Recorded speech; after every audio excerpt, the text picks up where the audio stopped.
I'm very excited to invite Sangram out onto the stage, and he's going to be talking to us today about, are you a one-night stand marketer? Are you? Thank you.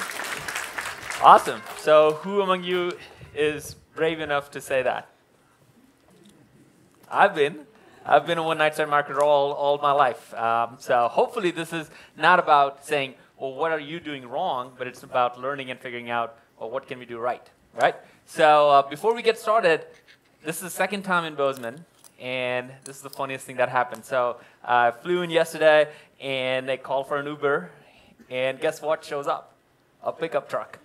I'm like, that tells me that I'm in Bozeman, 100%. So it was really, really cool. So let me ask you a question before we get started. How many of you guys like to be prospected? Any of you guys like to be hunted? Targeted? But that's the language we use, right? And it's not because we think like that. It's because we act like that. And today, we're going to figure out, like, well, okay, what do we need to change in order to not act like that and be something different? So I'm super pumped. These are the two slides. This is the first slide. Probably the most important slides from the entire presentation. And this is the second best. The really best is right next to it, and you will know why when I show it to you. But these are by far the best books on marketing and sales that I think everybody should read and reread and reread, because it really helps you figure out what's right, what's wrong, especially the one that talks about the 22 immutable laws of marketing. What's not changing is more important than what's changing. And it's so important. Like nobody, how many of you guys would love for your deliveries from, like, let's say PFL to be late? Right? How many of you like, I just want higher prices for the same products I buy? Nobody, right? So there are things that we all know works really, really well, and the immutable laws is what really drives customer innovation. So something to really think about. So that's my second best slide, and here's my best slide of all. It's about my wife and me. Of course, right? Because she might actually listen to this presentation later on. I don't want to get in trouble. Well, last time, how many of you guys were there when I presented last time? All right, some of you guys. All right, so I'm going to start with where I ended. So the story continues. Hopefully, David is happy with this. Like, I'm going on the story bandwagon. Last time, I ended with this idea of how me and my wife did this matrix thing, and I figured out how things that I need to work on. And it was really, really eye-opening for me. And then it led us into a very different kind of relationship and hopefully inspired some of you guys to take action on that. So I'll start there, and we're going to come back to this whole impact graph, the graph that Manmeet and I did together, and align that to our customer and figure out where are we on that journey and how are we acting today. That may, for in our views, might feel like we were doing the right thing, but in our future customers' view, the customers that we want to have, they might think otherwise. And we want to change that. So I changed a couple of things here. Initially, it's really the impact graph. I put my wife in the center. It was like right before Christmas, and I said, what do you know, let's just go. 12 years of marriage, let's just start there. Things that I can improve and work on. It's time to kind of look at it. So I put her at the center and drew this chart of like 1x to 10x impact. Things I do that have really no impact to things I do that have impact on our relationship.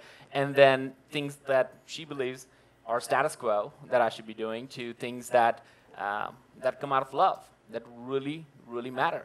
So I'm not going to go through the depth that I went last time, but I'm going to go through a few scenarios, like things that didn't, like, yeah, I should do. Yeah, you should remember my birthday and get a gift. Like, that would be a good thing to do.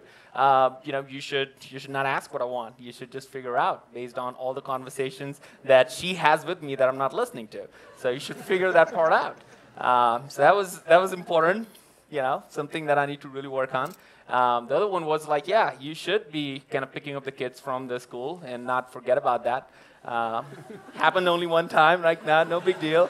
And then things that, right, yeah, just, you know, fill up the gas in the car and things like that. I'm like, okay, that I can live with that. Learning the things that, you know, that really mattered. She works as well as I do, so she's as busy as I am, if not more, because she's a mom and we have 2 kids.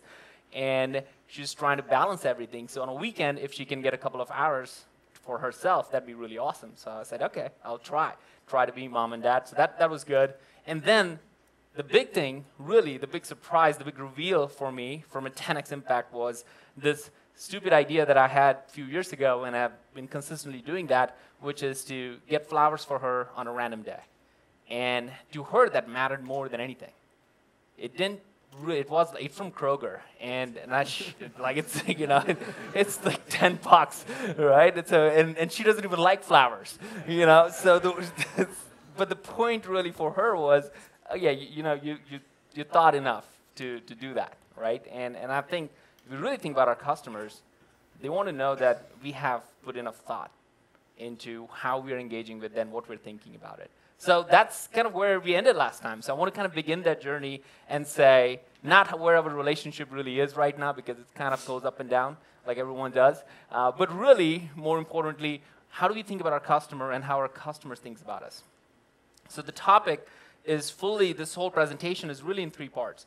I want to share with you the brutal truth that I have learned being a marketer. How many of you guys are in marketing? All right, almost everyone. I'm in sales. Some of you guys are going to love it, and some of you guys are going to hate me. And that's okay, because it's about brutal truth. And then we're going to just go on a journey of what are the 3 stages of marketing and sales evolution. I'm going to share that from a point of view of not saying, well, that's where you are. You have to self-identify yourself, where you are on that journey. So it's up to you. And going back to David's point in the morning, that's where you might want to take action, right? That's where to self-identify where you know is the first step towards figuring out where you want to go. And the last one is the promised land. Like, where are we going? Like, where is everything going? How are we going to figure out whatever direction we want to go? So I want to go through those 3 things and then finish off with really the idea around if X, wherever we decide we need to go, what are we going to do to get there together? All right? So let's get started. Brutal truth. Who can answer me this question? In B2B, the value of marketing is defined by...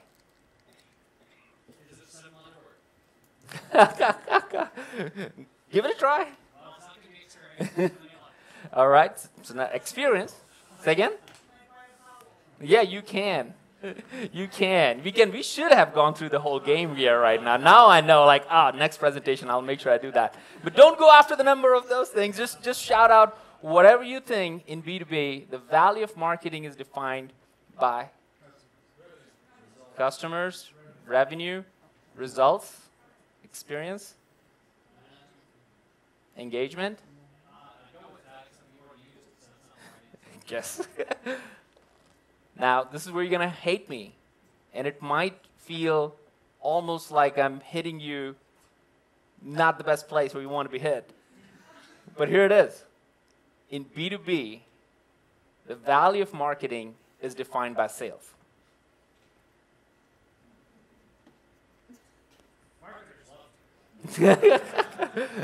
That's why there's a secret door for me to run away right after this presentation. And think about it for a second. I know we think about customers are defining the value, and that's obviously the brand value. If you don't have customers, none of you guys are going to have jobs, right? So, but the reality is, how many times has it happened in your organization where you had the best marketing program that you're running, the sales numbers are down, and your budget or resources are cut? Almost every time, right? And how many times does that happen in your organization where you're just trying to kind of do stuff in marketing, trying to come up with the team and the campaigns and all that stuff, but the sales numbers are going up and to the right, so you get more budget and resources? Happens all the time. The reason I say that is because if your sales counterpart says, I don't know what marketing is doing over there, I don't know if I'm getting results from these guys, the reality is that you're going to be gone in a few matter of weeks, if not months. And that is the brutal truth. I learned that the hard way, being a marketer for the last 10, 15 years, being part of Pardot and being part of Salesforce is like, no matter how amazing of a marketer, rock star I might think I am, the value is going to be defined by sales. And that's why the examples from Jeff and the Sumo Logic example, all these examples for alignment with sales and making sure they get what they want is to drive that alignment. That is absolutely important. If that doesn't exist, marketers' jobs are not existing in organizations. So that's the brutal truth. And you can hate me for this or love me if this actually works in the organization. So let me walk through this journey of 10 years where we get into this one-night stand marketing and why we got where we are today and where we want to go. This is something that I've been just thinking about for the last few years as we have gone through several different trends. And we heard about predictive, we heard about marketing automation, we heard about so many different things. So let me just walk through this journey, and maybe this might make sense, like why are we working on certain things today? So 2000, I'm going to date myself and some of you right here. Email marketing, amazingly awesome, right? 90%, 80% open rate. How many of you guys remember that? That was some awesome email campaigns, right? We use email today, but we don't get 89% open rate, right? Awesome. 5 years. Fast forward, and Peter might know some of these trends. Marketing automation, Pardot, Marketo, Eloqua, everybody came out. They said, if we can send emails, we can capture leads. And if we can capture leads, we're going to build something to do that, and we're going to nurture them. Marketing automation was born, right? Fast forward 5 more years. Predictive was born because marketers, all of us, got so good that we started to give a ton of leads to sales, and sales started to say, those leads are full of shit, right? And the sales said, don't give me those leads because I don't want those leads. I'm working on something else. And we're like, why are sales not working on those leads? Anybody have gone through that situation? Right? Well, the reason is we're sending them something that they're not focused on. We just send them every time somebody downloads, we give it to them. So predictive came about, and all these companies said, we're going to solve this problem. We're going to predict which leads are going to work, and we're going to give those leads to sales. Fast forward 5 more years. ABM came about, 2015. Anybody familiar with ABM? Yeah, I assume so. All right, so ABM came about and said, you know what? We're going to take a step back here. For the last 15 years, what we have done is focused on one thing. And what's common in email marketing automation and predictive? What are those? Tools? Anything else? Second? Content? Context? You know, what I feel when I look at all of these, especially email marketing automation predictive, those are all tools. They're tactics for marketers to do things to make their job better. When you think about ABM is a strategy. It is not a tool. That is the biggest single differentiator why, if anybody's still thinking about ABM and why it's important, is ABM is a strategy. You would never hear, most companies would say, I mean, we said there's ABM platform, but everyone who's doing ABM, we have looked at a couple of sessions already where they said, we use PFL, we use Terminus, we use Marketo, we use Salesforce, we use all these different tools, lean data, all why? Because ABM is a strategy. It's not just one thing that works. So we're back to the basics. Well, we want to start with this strategy first and tactics later. All right? So something very interesting, if somebody's still thinking ABM is working or not, like just go Google Trends, this will show up, and it's more than a trend, it's really happening. Well, what's interesting is this. I got somebody to be on LinkedIn, and this person kind of sent me a note. They're doing a PhD thesis on the topic of ABM. Now, I don't know about you, but I don't know of many marketing tools, technologies, or any category that has been built where people are doing PhD-level thesis. So the point is, it's not going away, and as an organization, if you can think about it as a strategy, you can up-level every single conversation that you're having in your organization with your marketing team, with your sales team, with your CEO, with your CFO, because they all will care about that. All right, so let's talk about the evolution. Step number 1, one-night stand. So nobody agrees that they're one-night stand marketers, right? All right, well, this is going to be fun. All right, so how many of you agree with this? Right? We do want our customers to think about us in the shower. Not in a creepy way, in a really good way. I don't know what you guys are thinking, but I'm doing a really, really important presentation here. All right, so there is a stat that proves it, and I'll walk through some of the examples through it. But Forrester came out with a stat in 2015 that said less than 1% of the leads turn into customers, which means everything that you and I have been doing for the last whatever number of years is not driving, 99% of that is not driving revenue. It is research-based, data-based, fact-based. The reality is 99% of your and my energy is not driving revenue in our organizations. And it's just the brutal truth. We have to accept it, which means something got to change. And if you want to see if this is true or not, work with me. Let's prove this thing, all right? How do you measure success today? Yeah. Peter is on board with it, right? We got it. This is done. This is awesome. All right, you've been paying attention. That's awesome. So let's just clap once. If I'm just going to go a couple of slides, and if you think this is how you're measuring success, clap once, or yeah, let's just clap once, okay? Just as a team, all right? Everybody can do that? Cool. It's not trick. None of this are trick questions. Don't worry about it. Just clap once, all right? Conversions. All right. More than once is totally fine, all right? I didn't see somebody participate yet. I'm going to call on people to participate on this thing. Over conversations. Few of you guys. That's awesome. All right. Downloads. How many of you guys measure downloads as success metrics? Yeah. Yeah, everybody. Peter, did we measure success in downloads? We count them. How about engagement? How many of you guys measure? Wow, I love that. That's great. All right, here's one more, last one. Deals, when we close deals. Of course, all the salespeople were like, yeah, baby, that's the real deal. I get it, I get it. Over relationships, right?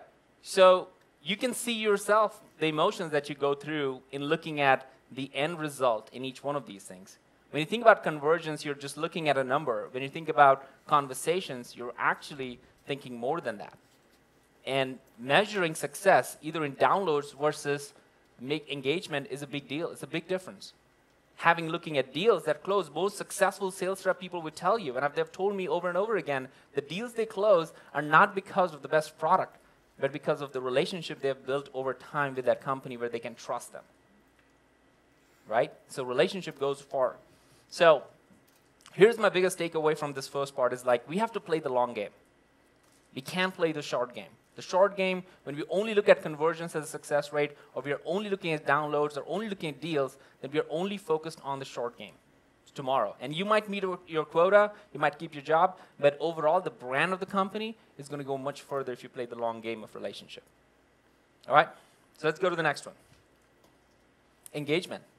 That was the most claps that we heard for engagement. And I look at things in engagement in a little bit different way for probably some of you guys. So I'm excited to hear your feedback on this one. So most of you guys probably have seen this, and I've talked about this nauseum. So I'm not going to go into the details of Flip My Funnel, but the idea is a lot of people know this traditional funnel where we are broad at the top, narrow at the bottom, less than 1% leads to new customers. This is the funnel that did that. This is the funnel that you love or hate. And that this one is where you're flipping it and you're saying that, you know what, we're going to start with the best customer. We're going to focus on them. You're going to focus on all the people that are in part of that customer base, and we're going to engage them on their terms and turn them into customers and advocates. Right? That's kind of the utopian world. My view to all of this is it's not about inbound, and it's not about outbound either. It is about all bound. And what I mean by all bound is if you know your list of accounts that you're going after, sales and marketing should never talk about anything different than here's the list of tier accounts I'm going to go after, what my engagement level looks like in each one of those tier accounts. They should have one goal, one way to measure it, and one way to look at it. There should not be any new lead that does not fit into the existing criteria of accounts. Does that make sense? So let's look at a whole bunch. We've seen so many examples, so this is just a way of looking and pulling everything together. Marketing today has unprecedented access to doing all those things. So I'm not going to walk through each one of them, but as you can see, it's not just one thing that we do. And if your ABM strategy only has ads, and let's say you're using Terminus to do that, you're not doing ABM. I'll be the first person to say that. If you're only doing direct mail, you're not doing ABM, because that's not the only way. You have to engage people on their terms in the ways it matters to them. And the measure, the success, what I love about what we are able to start seeing with a lot of our customers is They're measuring engagement based on how much time they're spending with you. So let me ask you this question. Do you spend a lot of time with people you don't like? No, right? You spend more time with the people you like. So if you can measure that with your customers and future customers, and the more time they're spending is a proxy that you're doing the right thing. Any time has happened where somebody's gone dark on you? Right? And why is that? Well, because they're not connected. There's something that's missing there. So the time is a very important measure of engagement. If you want to measure engagement, measure time. How much time are they spending with you? All right. So the big part, the giveaway on this one is engagement is truly the new measurement. If you look at engagement as a measure of success, which is really hard, the proxy for that is time. And if you do that, you'll always come out and figuring out that's how we measure success. All right. The third one, we've talked a lot about today and heard a lot about having a customer-centric view and thinking about customers. When you go from a lead-based mindset to an all-bound where marketing and sales are starting to work together, there's an opportunity to get to this third place, which I absolutely love, this idea of one team, right? As a matter of fact, one team is our core value. So I'm going to go through two examples, a B2C example and a B2B example, to see if this kind of resonates with you guys. How many of you guys have been at DoubleTree? You guys know this? Right? They're known not for their sheets, not for their rooms, the cookies. There's actually an ongoing debate of the recipe of cookies all the time. It's crazy. And so they deliver this like 75,000 cookies to people, and they talk about it, and they make it. Because why? They're thinking about, like, well, this person is working hard. They're staying at a hotel. We want to make them feel welcome. We want to make them feel like home. And they're trying to change their mindset. That's pretty awesome, right? And if you think about what happens in our sales team is sometimes marketing teams is this, right? There's, again, a chance. We keep going after the same person over and over again. Now, the question for us is, what experience do you want? Going back to the very first question I asked you, do you like to be prospected, or do you want to be a customer? And the experience will determine what kind of experience you're giving them will be the result of what you're doing with your customers. The part that I would bring back to B2B is this one team. Let's say this is your sales and marketing team. You have SDRs, you have AEs, you have marketing, ops people, all these people, right? They're all saying we're one team, right? We're working together. Maybe they're essentially the CRO. If you have a salesperson who says, fire me if this doesn't work, then you know there's alignment. He's not talking about, or she's not talking about the sales team, this marketing team going wrong. They're saying that I am responsible for making this work. Or your chief marketing officer, if they are concerned about leads and not engagement in those accounts that the sales teams care about, you know there's something wrong. That's another way to look at it, is do you truly have a one team? Is it just saying one team, or are you truly following one team? But the kicker, I truly believe, is with the team that runs the demos, the SDR team. They are the one who are the demand gen engine and the machine of most organizations. And when they say that, hey, you know what? We are able to focus on the right accounts, which means it's saving me time, 4 hours of prospecting time every single day. And when that happens, your numbers change, your game change. To a degree, when we did that, these are some of the results that we have in our organization. And you've seen some similar results from both the presentations before. And the point is, the one team mentality and the idea of aligning sales and marketing, we all know just works. But when you actually have to do it, the one thing matters more than anything is, are you measuring the results the same way? Let me ask you guys this question. Does sales in your team and marketing, both organizations, do they have the same number? How many of you guys have the same number in your organization? Some of you guys. That's not true for everybody. And I recognize that. That wasn't true for me before. But when that happened, when we were able to go back, if that's one action, to David's point, if you can take that, is go back and say, you know what, marketing and sales, we need to have one number that we all are truly responsible for. It will change every conversation because everybody's aligned. So we do something very interesting. We just have scorecard. internally. We call it the one team scorecard, the way we are going to measure success. And we have a marketing meeting that meets every single week. And we look at tiers of accounts that sales and marketing have completely agreed upon. And within those accounts, all we measure is how much engagement do we have in those accounts. The sales team is always saying, hey, why don't we have engagement on this account or in this level? What do we do? And now marketing and sales is working together. Maybe we need to create more ads, maybe more direct mail, maybe more campaigns. Maybe we need to do a happy hour. Maybe we need to do an event. Whatever that is, now you're on the same page. It's so much more easier to start from there. So the biggest takeaway for me is, do we have the same scorecard? One team is easy to say, alignment is easy to say, but if it's not one scorecard, it's not going to happen. It's hard. All right. So the point that I've been saying the whole time is that if you're doing ABM truly, and if you are truly customer-centric, then you only have customers and future customers. You're not going after any random person out there. You're always focused on your customer and future customers. If you want to take one big idea out of this thing, is stop calling people prospects.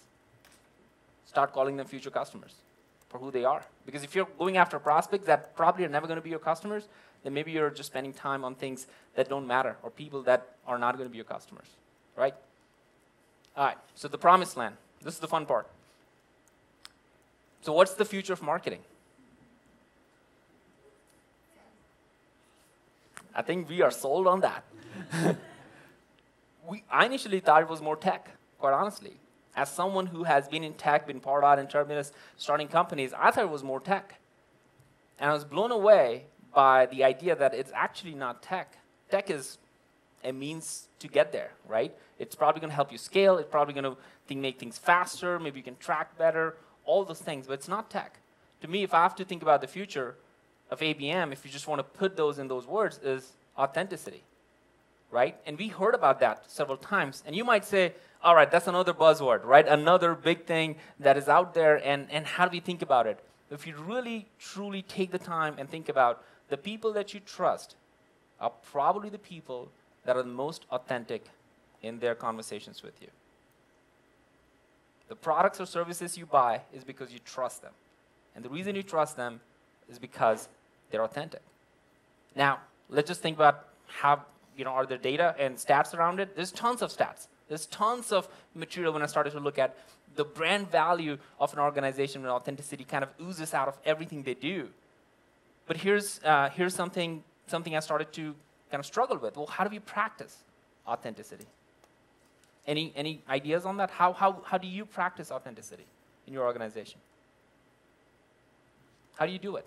Is it even possible to practice authenticity in an organization? Good storytelling? I struggle with this because I feel I can't ask somebody to be like, hey, be more authentic from tomorrow morning. Like, that's just not possible, right? You can't ask somebody to do that. It's there or it's not there. Care more. Care more about the others. Care more about others. Mark? Speak the truth.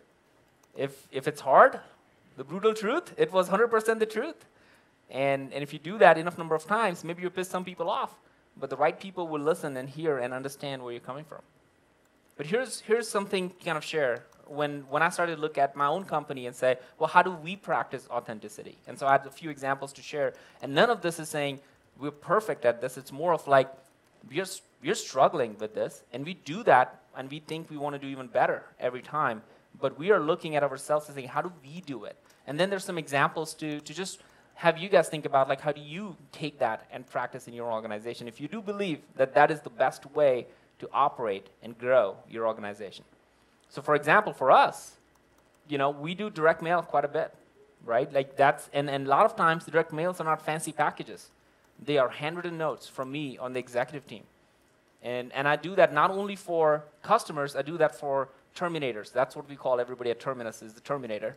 And I would do that every week. I'll have a block on my calendar and some of the executive teams, and we all would just write and think about who are the people who did amazing work this week, and just write a note. Simple. And just drop it on their desk when they see it first thing morning, and that's it. That's all we want for them to see it. It's as simple as that. We start that. Somebody up here, Morgan on the team, she has done 3,000 one-to-one videos talking to future customers. 3,000 videos. Think about that. One-to-one, 3,000 videos as a salesperson, telling them why our product will be better. And she would have she would say, oh, this person is in an IPA, so she would have an IPA with her. Whatever it takes to show that she cares enough about them and have understanding of what they need. We'll do videos. We also do a customer of the month. We try to bring in a customer every single month in our company, and we try to have them be in flesh. So people, especially in engineering and operations, they have no idea what's going on, right? A lot of times, they can see, oh, that's whose problem we're solving in flesh. And that changes the conversation, because they will say things that no matter how many times you have said, but when they say it, it matters more, right? It really changed the game for us. Even further, we think about events. When we go to events, and I know most of companies are sponsoring events and go to events, we try to go there having both, not just the salesperson, but marketing and customer success with them whenever we have a booth. The reason is we want to have authentic conversations at our booth with our customers, not only just future customers that we are trying to sell, it's with our customers. It's a time to connect. And those are some of the best meetings that we have. So if you are someone who sponsors conferences, think about who's going to that conference. Can the goal be bigger than just selling? Can the goal be about relationships and understanding and observing and all those conversations that happen with it? Even events that we do, we're trying to do a practitioner-focused thing where there are 12 practitioners who are going to be speaking at a Flip My Funnel conference we're doing in August. It's all about practitioners in that session. And we try to do that because we feel that's where the truth comes out. That's where the authentic conversations start. So when I bring back to this together, it's like, well, we can say all we do, but let's see what others say, right? So when I looked at G2 Crowd, which is amazing. If nobody's using G2 Crowd, you guys should look at that, is where your customers tell you who you are. That's the best way you can essentially look at it. And it's not about the tool and stuff, like the conversations where well, they will work with us, they will go above and beyond, they will do these things. Like that, to me, as a founder, is like the best thing we can have for our customers, right? And that means that we're doing something right, not perfect, but trying to do something right. Now let's take it to the next level. Let's just go on this journey. And I'm going to finish off in the next 3 slides on this journey of one night stand all the way to be an authentic marketer. If you believe that that is the direction you want to go, and if you find yourself in it. So let's see if we can walk through that together and then superimpose the impact graph back on it and see if we can have a 10x impact. You guys ready for that? All right. The path going from one night stand to engagement to customer centricity and all the way to authenticity, that being the human values that we want to create in organizations. When I look at this chart and say, okay, this is a big journey, what are all the things that I could do? And the things that are going to appear in the blue are the things that you probably are doing already. And I'm going to challenge you to think about the things you can do in addition to that. So let's say you're doing form fields, you're doing calls, emails, you're doing all kinds of activities to essentially just engage certain people, right? This majority of the things that we do is all happening. What if you looked at it a little bit differently? What if you looked at conversations targeted? Instead of just customers, think about building communities. What PFL is doing with this, they're trying to build a community, not just have customers come here. What about instead of saying upselling and cross-selling, we start talking about observing our customers? Instead of just saying prospects, what if we said future customers? What would happen to that? Instead of looking at scaling everything so it's perfect, what do we think about giving our sales team and marketing team to create unscalable magic moments with customers where they can do something special one-on-one with them? What will an organization look like? And that's where authenticity really begins in an organization, where people have the ability to start thinking through it. Now, when I looked at this and said, well, let me plot this against the impact graph, go back to my wife's example, and put her at the center and say, okay, does this align with all the things I would even think about my customer? Because the reason my wife was in the middle of it is because I never want to be fired by her, right? Same thing with our customer. We don't want to be fired by our customers or future customers. So how does that, and does it have a 10x impact on it? And what's interesting around this is that truly the more one team, the more human we become, the better we are with our customers, the better our customers look at us and engage with us. And when I look at the biggest takeaways for each one of those areas are quite simple. And I'm not going to ask you where you are in this, because for yours to plot yours to think, and yours to go from. That's the action that you have to take. But let's say you are in the one-night stand marketer, which I have been for a long period of time. It's like I needed to move my mindset from being tactical to being very strategic. That was the first thing I had to do. It is not about tactics, it's about having strategic conversations, strategic campaigns. If you think you're already doing engagement, you already have this idea of sales and marketing starting to work together, you got to look at what are you measuring? Are you measuring leads and downloads, or are you measuring engagement? Because that will be a great way to figure out, is this still starting to work together as a team? Let's say you're further ahead on it, and there are very few organizations that I know actually do this, is more of a one team and say that, you know what, we act as one team. We have one scorecard, we have one team, sales and marketing meets every week, and we have sales and marketing just kumbaya, all this crazy awesome stuff, and go out for drinks at night. Great. If all that thing is happening, the question is, are you going after folks that are not your customers? And are you treating every single one of them as your customer and future customer?